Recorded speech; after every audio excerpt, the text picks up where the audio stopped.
Já, komið sæl. Þetta er þátturinn Öryrkjaráðið á Samstöðinni á Facebook og ég heiti María Pétursdóttir og mig langar í dag að ræða svolítið um einhverfu og hvernig samfélagið okkar er að bregðast við fólki á einhverfurófi og tryggingakerfið, hvernig það er að bregðast við, hvort að það sé að bregðast við eins og á að bregðast við. En ég er með nokkra góða gesti til að ræða þetta. Hérna eru þær Valgerður Auðunsdóttir, Kristín Vilhjálmsdóttir og Ingibjörg Elsa Björnsdóttir sem annarkvort eru foreldrar barna eða foreldrar fullorðinna á einhverfurófi eða sjálfar á einhverfurófi. Þannig að velkomnar í þáttinn. RÚV sýndi á dögunum myndina Sjá hið ósýnilega sem að þið Ingibjörg og Kristín tóku þátt í og einhverju samtökin stóðu að, er það ekki rétt? Jú. Já, alveg, ég ætla bara að hrósa ykkur fyrir myndina, það var alveg stórkostleg mynd, og það sem að svona, mér fannst svo magnað í þessari mynd líka bara hvað þeir voru margar sem að komið fram í þessari mynd og segja frá ykkar reynslu, en þarna er myndin alltaf kannski að svona leggja áherslu á líka munin á milli drengja og stúlkna. Stúlkur einhvern veginn eru síður greindar sem börn og einhvern veginn falla svolítið á milli í kerfinu. Kristín, segðu mér aðeins, er munur á einhverfu hjá stúlkum og drengjum? Er það sjálf einhverfan? Það er mismunandi gerðir af einhverfu, það er málið. Og vissar gerðir af einhverfu koma kannski frekar, þau börn sem fá greiningu, það eru börnin sem eru með mjög mikla einhverfu. Börnin sem gengur vel félagslega eða þokkalega, sem gengur þokkalega námslega, sem eru ekki með vesen, þau bara falla undir radarinn.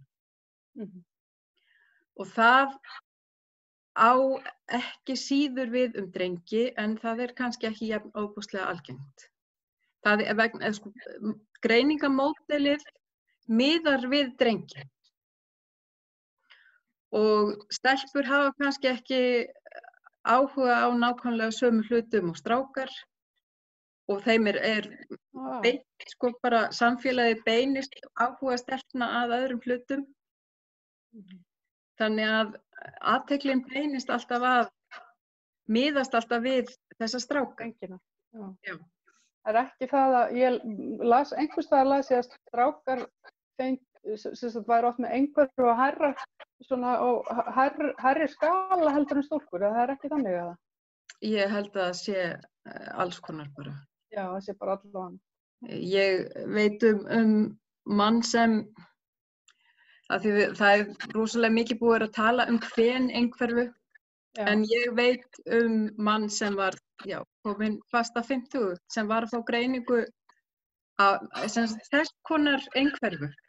Þannig að ég held að það sé mjög hættulegt að fara í einhvern kynjavinkil hérna. Þetta eru bara mismunandi gerðir af einhverfu og meiri líkur kannski til að en svo hefur líka verið eða ekki breyting á því hvernig einhverfa það var til dæmis alltaf greind ákveðin afbrigði í daginn eins og Asperger-heilkenni, en svo einhvern veginn var ekki talað það lengur, gildismann á tímabili. Nei. Hvernig er það ennþá? Sem einhverfumanneskju þá get ég sagt þér að mér finnst þetta mjög ruglandi þegar þeir eru alltaf að breyta viðmiðum. Já, er það ekki? Nú er ekki lengur talað Asperger, heldur bara einhverfuróf. Já, einmitt. Og ég bara, já, en. Já, einmitt. Það er alltaf nýjar upplýsingar, en kannski líka er það ekkert, það er alveg sama hvar við erum á einhverfurófinu, hvað við erum mikið einhverf. Já. Við erum alltaf að díla við sömu hluti. Já. Nokkurn veginn. Já. Bara í mismiklum mæli. Já. Kannski eru þessi merkimiðar ekkert svo óbúslega hjálplegir eftir allt saman. Já. Ég þekki það er í minni fjölskyldu svolítið einhverfa og ég þekki líka þar að leiðandi alveg gríðarlegan mun, sko.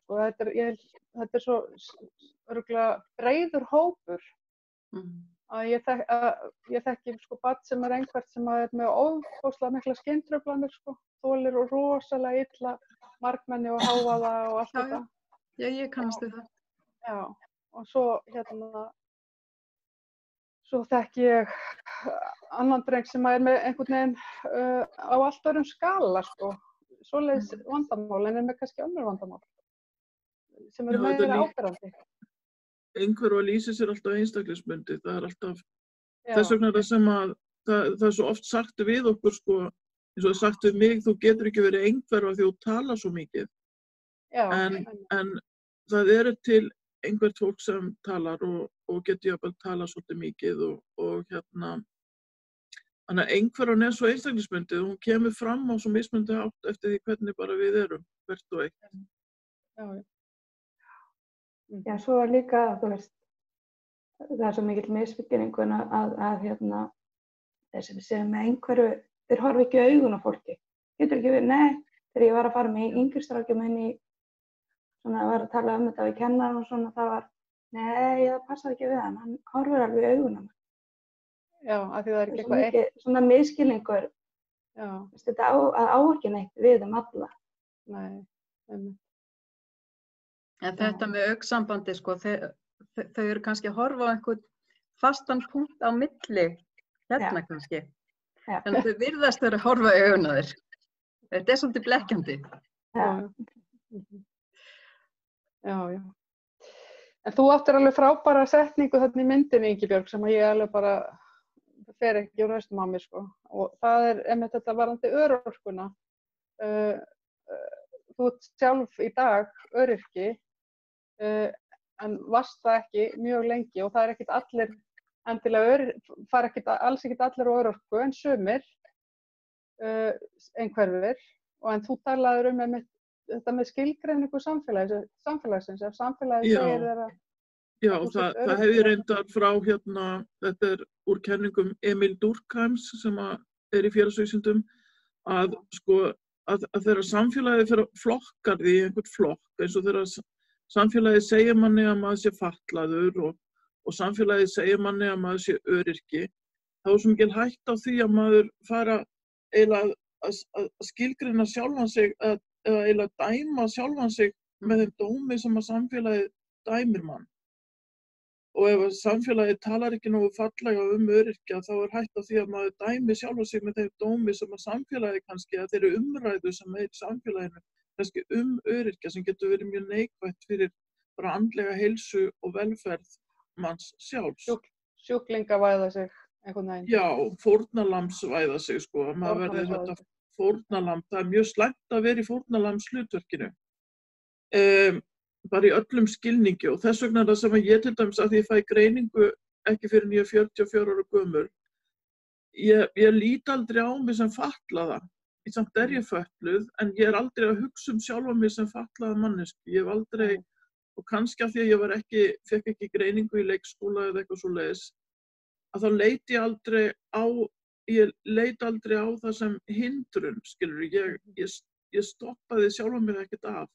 Og þess vegna hefur mér tekist að ljúka þessum 4 háskólagráðum og mér tókst að vinna í mörg ár. Í mörg ár var ég á vinnumarkaði. Mér tókst að vinna til dæmis 8 ár sem sérfræðingur á verkfræðistofu. Mér tókst að gera ýmsa hluti sem að kannski hefði ég aldrei geta gert ef ég hefði takmarkað sjálfa mig og sagt nei, ég get þetta ekki, ég er öryrki, nei, ég get þetta ekki, ég er fötluð. Þannig að maður verður að passa sig svolítið að sko fara ekki kannski inn í boxi sem að samfélagið vill setja mann í.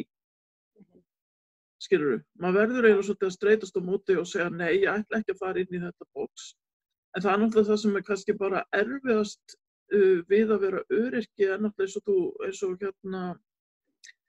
þetta með að við megum stunda nám þegar við erum öryrkjar og við megum gera ýmislegt en við höfum bara oft ekki efni á að gera neitt. Og ég gæti ekki gert það sem ég er að gera, til dæmis ég gæti ekki verið í háskólanámi nema vegna þess að ég er gift manni sem vinnur fyrir okkur. Já. Og móðir mín hefur líka aðeins hjálpað mér einstaka sinnum. Þannig að, þú veist, fjölskyldan hefur staðið á bak við mig og verið með mér. Þannig að ég hef getað farið og stundað nám í Háskóla Íslands og ég hef getað gert svona hluti sem ég hefur langað til að gera. Já. Já.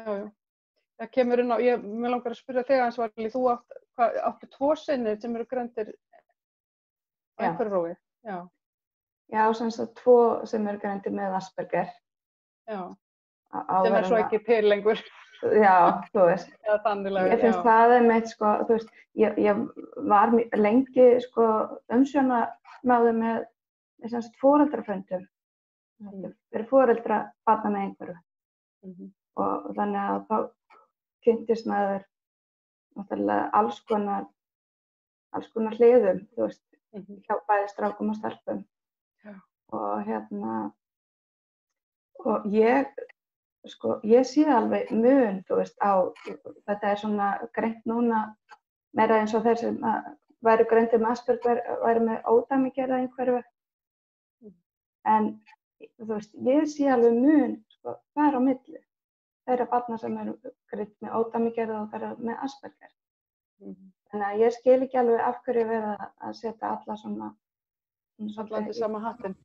Nei, og það er svolítið, mér finnst alveg greinlega munur þarna mitt. Mér langar aðeins að spyrja þig út í, varðandi, nú, strákarnir eru orðnir, þeir eru orðnir bara fullorðnir í rauninni eða hvað annar þeirra allavega? Þeir eru orðnir 26 ára og 19 ára. Já. Og sá yngri sá yngri allavega greindur mjög ungur eða ekki og Sko, sá eldri, hann greindist ekki fyrir 13. Sá eldri greindist ekki fyrir 13 ára. En við varum búin að bíða í 3 ár eftir að koma á greiningarstöðina. Og allan þann tíma, öll þessi 3 ár, þá vissi ég alveg bara leið og ég las Asperger og þá var ég bara, já, hann er með þetta greinilega. Og fékk ég sem betur fyrir skólan svolítið til að vinna út frá því, en það tók 3 ár að koma honum í greiningu. Já. En sá yngri greindist 7 ára. Já, sá yngri var yngri þegar hann greinist, þá náttúrulega þekkjuru, og þið þekkju þá í rauninni allt þetta ferli. Já. En svo ég að velta því fyrir mér að þegar sumir þessi krakkar sem kannski rekast mjög illa inn í skólakerfinu að fara út í fullorðinslífið, ég meina, og þau kannski, og kom fram í myndinni hjá ykkur líka, sérstaklega með stúlkurnar, að það byrja að rekast á veggi á vinnumarkaði. Það kannski ná að fungera í námi jafnvel og svo koma þeir út á vinnumarkaðinn og byrja að reka sig á veggi. Sko, hvað best að gera fyrir þessa krakka? Því svo þekki dæmi þess að krakkar sem eru ekki settir á örorku eru í alveg rosalegum afkomukvíða og ótta og bara miklum kvíða á vinnumarkaði. Og enda svo kannski á því að falla út. Svo örorkan byggð upp þannig að hún er aldurstengd líka, þannig að ég rosa mikið pælt í þessu líka. Því þú talar Ingibjörg og þú kemur ekki á örorku fyrir mjög seint, sko. Já, þetta er mjög erfitt tímabil, það er mjög erfitt að einhverju krakkar, til dæmis, ef ég tek bara dæmi á sjálfum mér, ég átti mjög erfitt þegar ég var svona 17, 18, 19 ára og var að verða fullorðin. Af því að þroski oft, sko, kemur oft svolítið seinna þessi fullorðinsþroski hjá okkur. Og ég var bara ekki tilbúin að fara inn í heim fullorðina, en þegar ég var svona 19 ára, 20, og þá var farið að gera kröfu til mín að ég hagaði mér eins og fullorðin manneskja. Og það vissi enginn að ég væri einhverf og svo átti ég að fara að vinna og allt þetta og ég átti bara rosalega erfitt með þetta af því að ég skildi ekki þessar óskráðu reglur samfélagsins. Ég var ekki að haga mér að gera hluti eins og ég átti að gera í vinnunni og svona. Og það er mjög hætt við því að krakkar eigi mjög erfitt, sko, á þessum aldri og það þarf eiginlega að vera svolítið með þau í gjörgæslu þangað til að þau eru 25 ára eitthvað svoleiðis. þetta er ákveðin svona áhætta þarna á þessum tíma. Já. Algjörlega, þú veist, bara eins og að borga reikninga, þú veist, borga leiguna. Já. Fjárhagslega hliðin að þú veist, allt í einu þarf fólk að fara að halda utan um það sjálft og bara hjálp, hvar er mamma? Þú veist. Já, einmitt. Svo er kannski líka erfitt að setja unga krakka, eða bara, já, krakka 18 ára á örorku og einmitt upplifa sig sem með einhverja óyfirstíganlega fötlun, sem þau kannski stundum eru með, en ég var að velta fyrir mér, þyrftum við að hafa eitthvað svona millistig, eitthvað sem að héti til dæmis bara öryggislífeyri, héti bara ekki örorkulífeyri. Hvað finnst ykkur að gera í þessu? Ég er náttúrulega, þú veist, á náttúrulega 2 syni, annar er, þú veist, þetta er búið að breytast svo mikið síðan svo eldri ára örorku. Já. Og það gekk bara nokkuð vel, hann náttúrulega með fötlunargreiningu. Ég fór með honum í gegnum allt ferlið, fékk að fara með honum í viðtöl og svona. Ég vissi það alveg að hann myndi ekki svara spurningunum rétt. Þú veist, ég vissi að hann myndi ekki alveg skilja kannski allar spurningarnar. Og það gekk alveg ágætlega að koma honum í gegnum örorkumatið. Og ég var alveg viss um það sko, með hann að ég meina, hann var aldrei búinn að fungera í skóla, aldrei geta unnið neitt og svona, þannig að ég vissi alveg að hann þyrfti á þessu að halda. En svo aftur á móti er minn yngri, hann er nýorðinn 19 ára og í dag er þetta allt öðruvísi. Núna færðu ekki að fara á örorku nema að vera búinn gangi gegnum einhverja endurhæfingu. Samt þar sem sagt að vera búinn að fara í gegnum virka eða eitthvað svoleiðis til þess að fara á örorku. Það er ekkert auðvelt að fara í gegnum þetta í dag. Þú þarf að vera búin að fara fram einhver endurhæfing. Ég talaði við læknir einmitt á barnageðlæknir og BUGL og hann sagði að bara nánast öll börn sem að þau hefðu sótt fyrir núna síðustu árin hefðu fengið neitun. Það er alveg rétt sem þetta segja.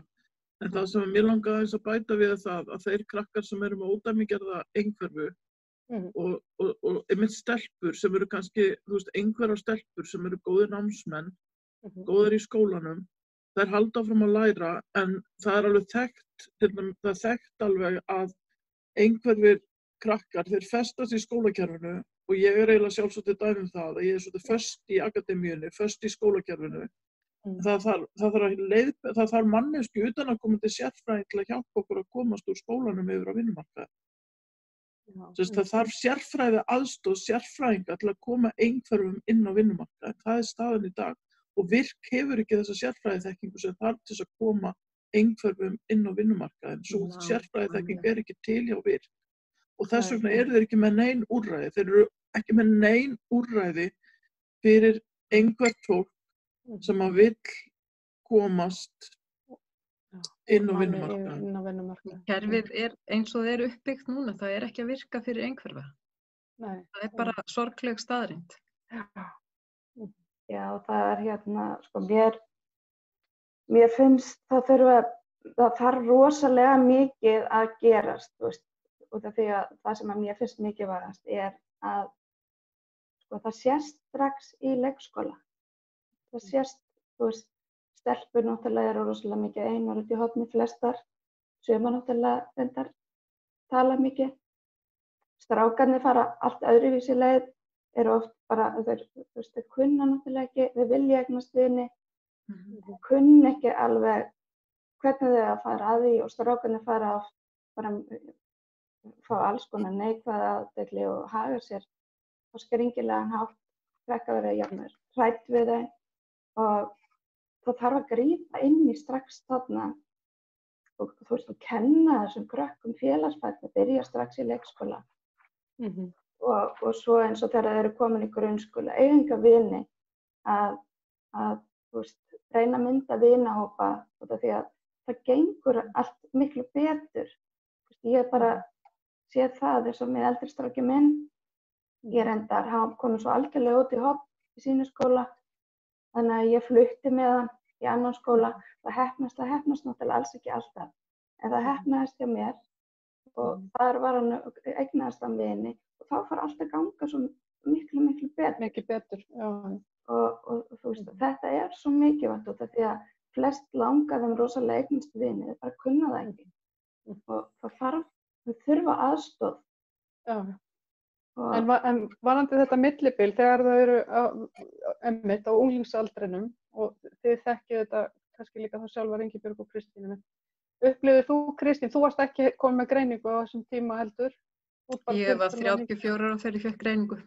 Já, og í gegnum það að fara með barnið þitt í greiningu?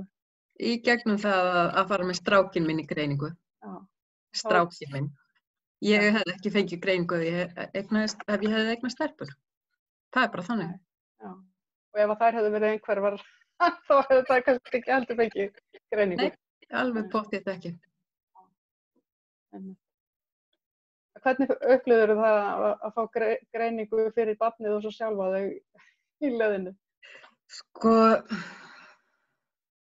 það var ég sem sóttist eftir greiningunni. Ég var búin að vera í afneitun með einhverju drengsins alveg í fjöldamörg ár og svo loksins þegar hann fékk greiningu þá sagði mér bara ok, þetta snýst ekki mig, heldur lífshamingju hans. Já. Svo ég fór að lesa mig til og það var þarna ansi margt sem hringdi bjöllum. Svo ég fór og talaði við konuna sem Hanna Laufeyju sem í myndinni, sem greindi mig, sem greindi drenginn þar að segja og hún sagði við mig, veistu það, ég var eiginlega að bíða eftir að þú myndir hringja.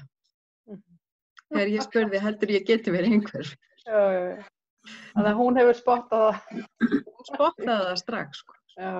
En það þarf fleira fólk eins og Hanna Laufeyju inn í þetta kerfi og inn í virk. Algjörlega. Fólk eins og Laufeyju fólk með þessa þekkingu er ómissandi, eins og stendur.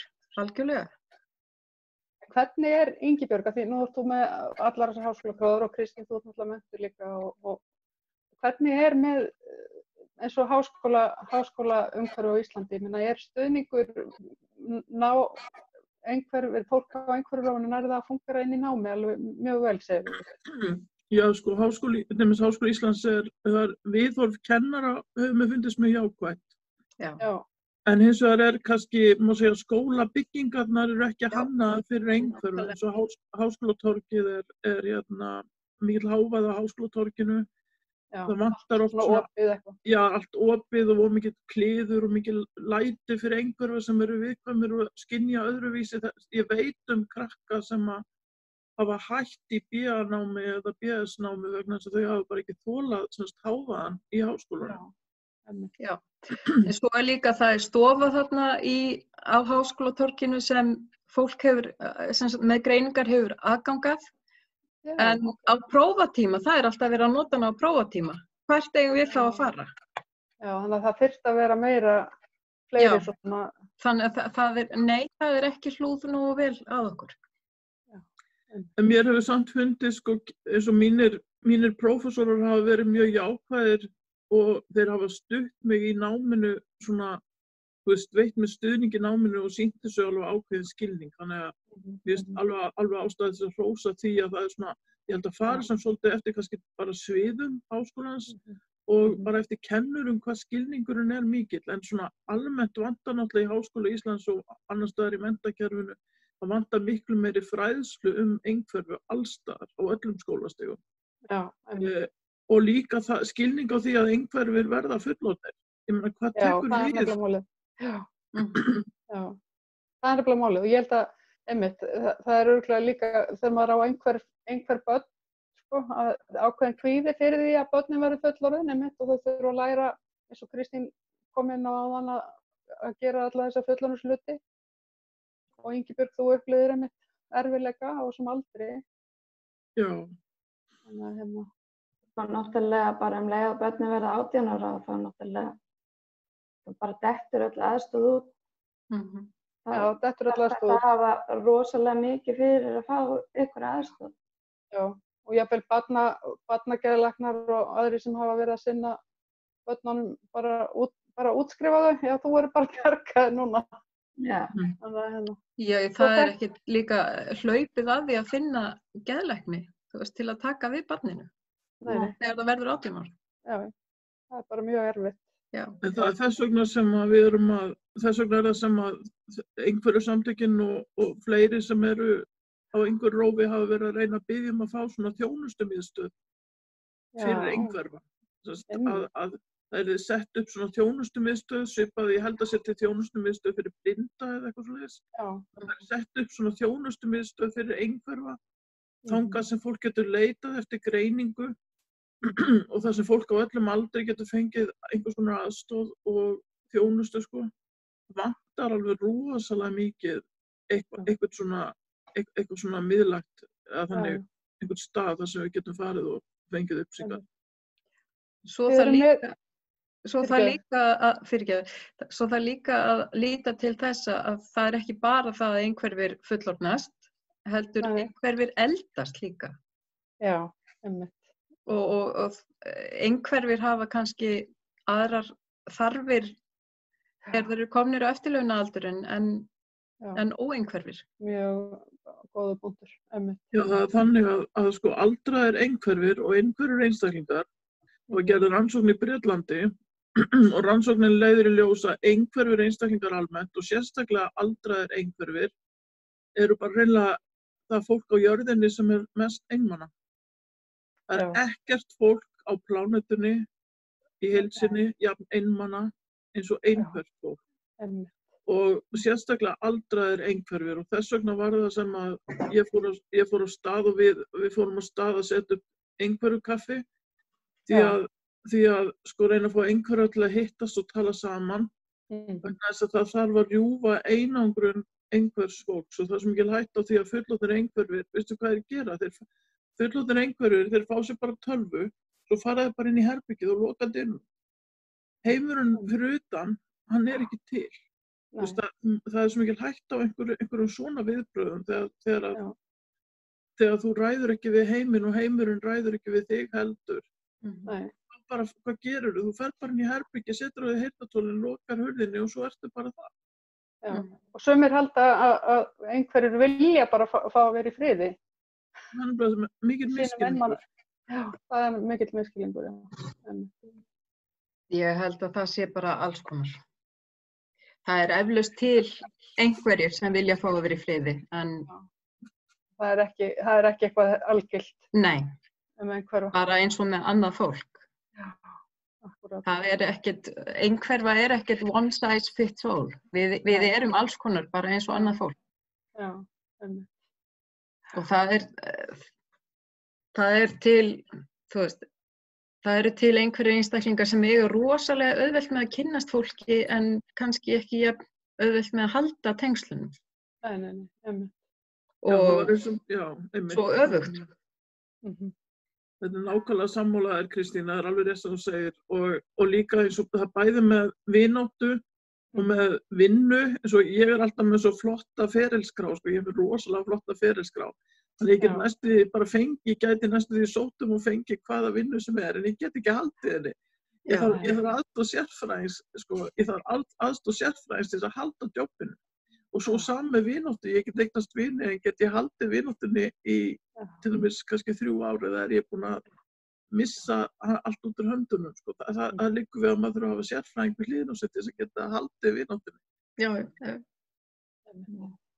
Ég vona innilega að þetta verði að veruleika að stofna eitthvað svona þjónustu miðstöð fyrir einhverfa. Ég held að það einmitt bara allt bara æpi á það. Nú eru komna svona einhverfu deildir inn í skólana fyrir þá sem eru mest einhverfur samt svona er spurning hvort að sumir eigi eitthvað heima þar. Þar er oft fólk með mjög mikla, krakkar með mjög mikla fötlun held ég en sumir eiga náttúrulega heima þar. Það er náttúrulega svolítið erfitt sko einmitt að setja sko út af því að það er oft með svo mikla fordóma sjálf. Þú sérð oft ekki utan að til dæmis að séu með og svo að setja þau með einhvern sem eru mikið fatlaðir það getur oft verið sko, sko, ég á ekki heima þarna, sko. Það getur verið erfitt fyrir þau. Já, og svo þessi vinkill sem að Ingibjörg kom með líka varandi örorkuna, eins með örorkuna. Ef þeir sagt að þú sért svo fatlaður einhvern veginn. Já. Þá gengst upp í því, mögulega. Þannig að ég held líka nefnilega, maður óttast það líka, sko, það þarf stuðning, en það þarf að vera þannig að hann má ekki vera hamlandi. Nei, nákvæmlega. Við vorum það ofboðslega heppin með þegar við yngsti strákur minn byrjaði í barnaskóla, að hann eignaðist þar strax vin sem fannst bara einhverjum að vera alveg það mest normal í heiminum.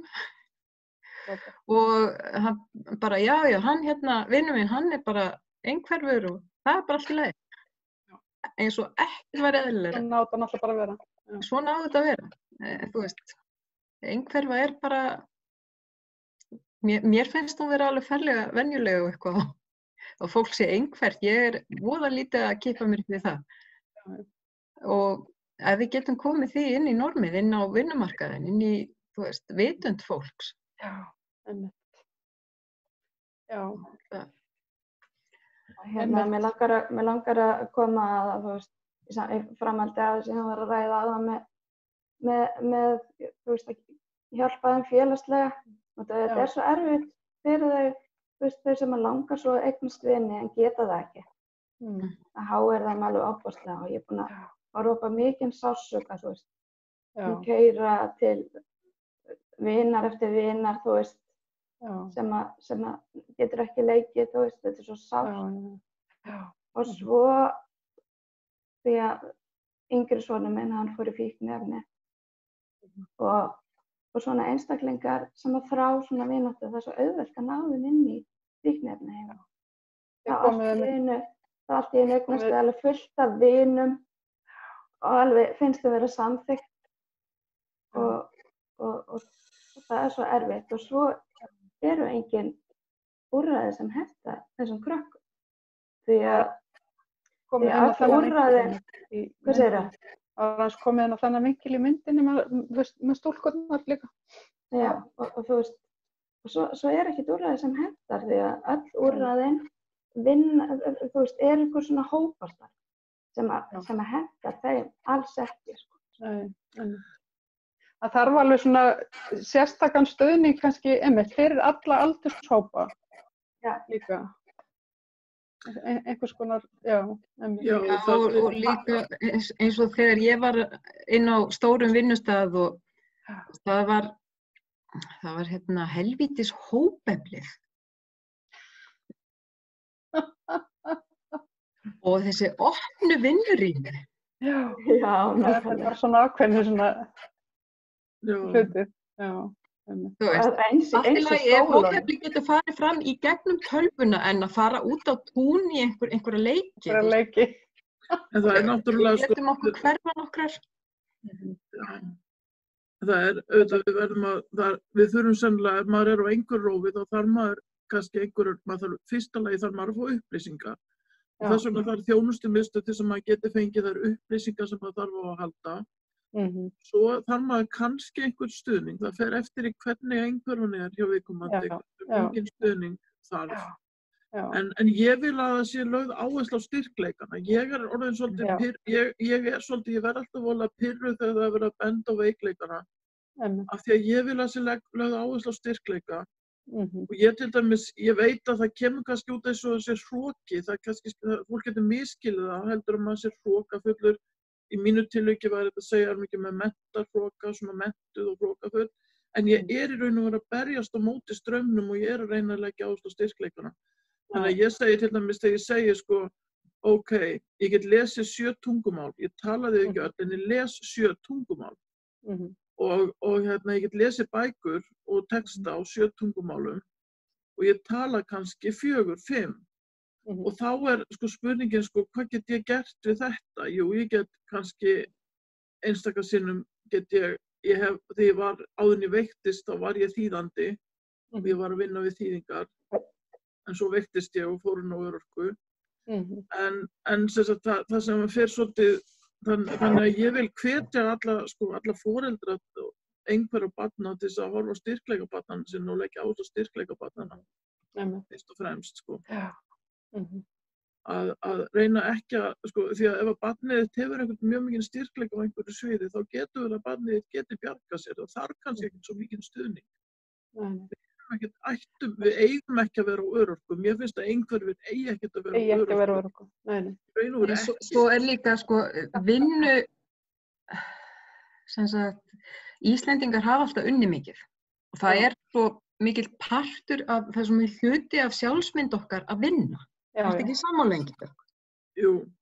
Og þegar við getum ekki unnið, þú veist, hvað finnst okkur okkur sjálf? Já. Við erum ekki að taka þátt. Það vilja flestir taka þátt í samfélaginu á einn eða annan hátt. Það vilja flestir vinna, einhverja vinnu.